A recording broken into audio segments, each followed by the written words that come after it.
Mi nombre es Elizabeth Díaz Muñoz, tengo 62 años, soy sobreviviente y testigo de la masacre de estudiantes del 16 de mayo de 1984. O sea,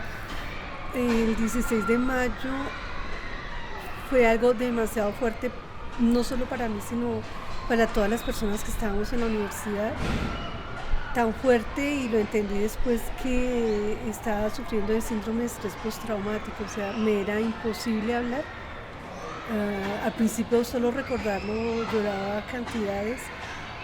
y eso hizo que durante más de 32 años no hablara con nadie, absolutamente con nadie, ni siquiera con las personas que habían estado conmigo y que sabíamos que habíamos vivido el asunto. Fue a raíz de unos muchachos de la Universidad Nacional, de un colectivo que se llama Archivos del Búho, que me contactaron a través del hijo de una compañera de la universidad. Yo lo dudé mucho, en parte por miedo y en parte por trauma, digamos, no. Pero el hijo de mi amiga, pues de alguna manera me dio confianza, me encontré con ellos, y la primera vez yo casi no pude hablar.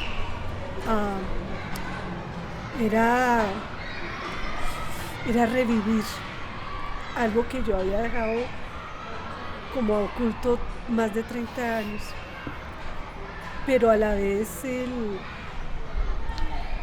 la posibilidad de hablar y de ser escuchada, y que se creyera que eso de verdad había pasado, para mí fue sanador, muy doloroso, pero sanador, porque yo he visto que después de eso lo relato y me duele horrible, pero siento que he podido elaborar muchas cosas de lo que pasó ese día. Elaborar no quiere decir que ya no me importe ni que no me parezca horrible la masacre, sino que ya puedo yo como entender que eso pasó, que yo puedo hacer algo con ese recuerdo, y es no solo que me lo coma, sino que es la posibilidad de que se presente ante todos que sucedió, cómo sucedió, todo lo que generó, el cierre de la universidad, la masacre, que uno quedó sin nada fuera de la universidad, que a raíz de eso surgió muchos cambios en la universidad, la posibilidad de atestiguar la vida y la muerte, la posibilidad, y eso es para mí lo más importante, la posibilidad de que a las familias de los muchachos y las muchachas que fueron asesinados, pero que fueron tapados, olvidados, que casi quisieron creer que no había pasado, y que aún casi 40 años después todavía se sigue pensando que eso no sucedió, y sigue habiendo voces que dicen que no ocurrió. Y aunque a veces siento que esperé demasiado, porque ya probablemente los padres y las madres ya no están, y murieron pensando que sus hijos habían hecho cosas malas, porque eso fue lo que les hicieron creer, que habían disparado, que habían matado policías, que eran delincuentes, que eran guerrilleros.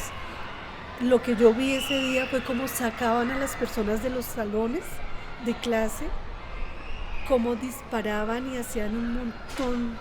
una montaña de cadáveres, cómo sacaban a las muchachas de residencias del cabello, las pateaban, les ponían capuchas, y entonces como que se pudiera resarcir un poco ese dolor, y que los padres o las familias pudieran no avergonzarse de sus hijos, sino entender que fueron víctimas y que fue completamente injusto, que fueron masacrados, estuvieron a merced, no estaban en igualdad de condiciones en ningún momento, porque ni siquiera estaban en la pedrea. Que ojalá alguien pudiera escuchar el relato.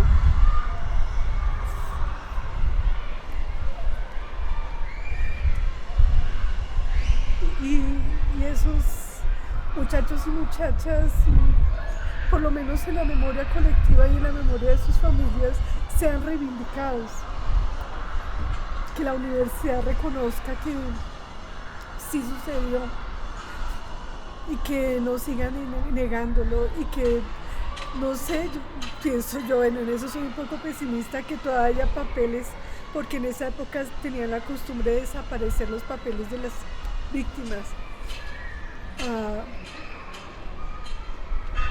y si no hay pruebas, porque uno realmente no sabe los nombres, yo no conocía a nadie, no, de los que yo vi que hayan matado.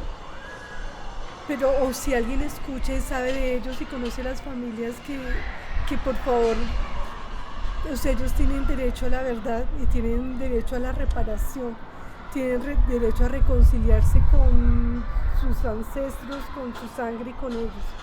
Y eso es lo que más me mueve, digamos que eso es lo que me motiva, aunque sea a nivel individual, y agradezco este proceso, agradezco infinitamente el proceso de los muchachos del dúo que permitieron que yo esté aquí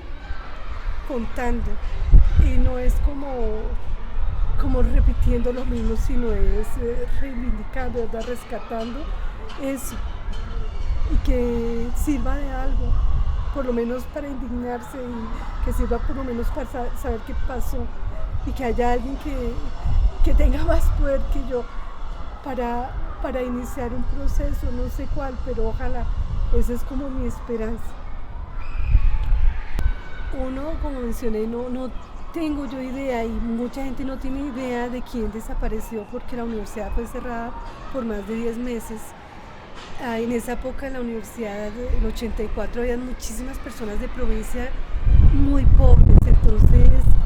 a uno le quedaba como, si no llegó el compañero o la compañera, puede ser que se fue de la universidad, que le tocó ponerse a trabajar, que empezó a estudiar en otro lado, o que había sido una de las víctimas, pero no había forma, mira, nadie hablaba, o sea, esporádicamente algunas personas empezaron a reivindicar, pero realmente como yo y muchos quedamos tan afectados, no volvimos a hablar ni a enterarnos. Yo ya estaba terminando la carrera, ya tenía práctica, entonces ya no volví casi al campus. Otra dificultad era eso, el aislamiento en que estábamos. En esa época la comunicación era muy difícil, no existía internet empezando, no había celulares, solo teléfonos fijos, y no todo el mundo tenía teléfono fijo. Para conectarse con otros lugares era días, existían todavía las cartas, o sea, como que no era la facilidad ni de la denuncia, ningún medio de comunicación nos apoyaba, de pronto en ese momento Cromos con Ligia Riveros, pero el resto, si ustedes miran los periódicos de esa época, o sea, éramos algo más que bandoleros. Solo se escuchaban las voces oficiales y de los periódicos, incluso había periodistas que, sabiendo todo lo que estaba montando la policía para decir que eran guerrilleros a los que habían detenido y que estaban vivos, que armaban las capuchas ahí, las cosían con cocedora, y los periodistas estaban ahí, ellos hacían como si no vieran y después tomaban las fotos que sacaban los periódicos. O sea, muchas cosas dificultaron que no hubo denuncias, porque las familias fueron amenazadas. Entonces como que lo único que quedaba era eso. Mira, llegó un momento en que yo pensé que yo estaba creando recuerdos, que esos cadáveres yo no los había visto, que era a través del tiempo, de pronto lo había olvidado y yo estaba creando algo que no había pasado, hasta que yo hablé con una de las víctimas que no había querido hablar en más de 30 años, un muchacho que le dispararon, y él repitió lo mismo, pero además él fue uno de los que pusieron encima. Entonces cuando lo creyeron muerto, lo tiraron y pues le salió un quejido, y lo cogieron otra vez y lo remataron, por decir algo, pensaron que lo habían matado. Él dice que él recuerda que la primera vez los cadáveres estaban calientes, y que él recordaba que había un vestido, o sea, que debajo de él había una mujer, una muchacha, pero pues él se estaba haciendo el muerto. Cuando creyeron que finalmente sí lo habían asesinado, se fueron, y en ese momento salía un Renault con unos muchachos de la universidad, Y entonces él se para y se les para encima, medio muerto, y les dice, por favor, ayúdenme, si me dejan acá me van a matar. Y ellos lo recogieron, lo dejaron en el piso del carro, pero cuando se dieron cuenta empezaron como una persecución, pero pues ellos pudieron salir de la universidad y lo llevaron a la clínica San Diego. Entonces cuando él hace ese relato, porque yo ya no tenía esperanzas que él quisiera dar su relato, cuando él da su relato yo digo, ay, sí es verdad, o sea, yo no me lo inventé, o sea, no es algo que mi memoria haya creado, sino que de verdad sucedió. Y entonces eso también me dio más fuerza, más indignación, más dolores. Yo una vez decía, estábamos solos, pero no era mi soledad, era solos nosotros los estudiantes, estábamos a merced. Yo digo, la gente se aterra, pero de verdad, ser estudiante de la Nacional casi que era un delito, y nosotros siempre cargábamos nuestros carnets en los pantalones, escondidos, en los zapatos. Escondíamos los carnets porque si no los encontraban, o sea, iba a ser feísimo, o nos maltrataban, o nos apresaban, o nos desaparecían. Entonces, y no era una paranoia, era de verdad. Incluso el 16 de mayo del 84 hubo muchachos o personas que las detuvieron en la Caracas, no estaban ni siquiera en la universidad, no tenían nada que ver con la universidad. Personas que salían de Ingeominas o de los institutos, que salían de trabajar y también los detenían y los metían a las jaulas, los golpeaban, o sea, pasaron cosas horribles.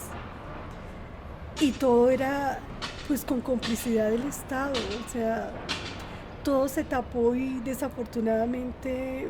los que fuimos testigos quedamos tan mal, pues no es una excusa, pero fue de verdad, quedamos tan mal emocionalmente que uno no quería hablar de eso, aunque tuviera pesadillas, uno no quería. No, ni siquiera ese tiempo que la universidad estuvo cerrada sirvió. Y después, cuando ya se empezó a hablar de eso, también encontrar que muchas personas que estábamos en la universidad en esos días nos había pasado lo mismo, era un comunido acá, que uno no hablaba ni con su familia, ni le contaba a nadie,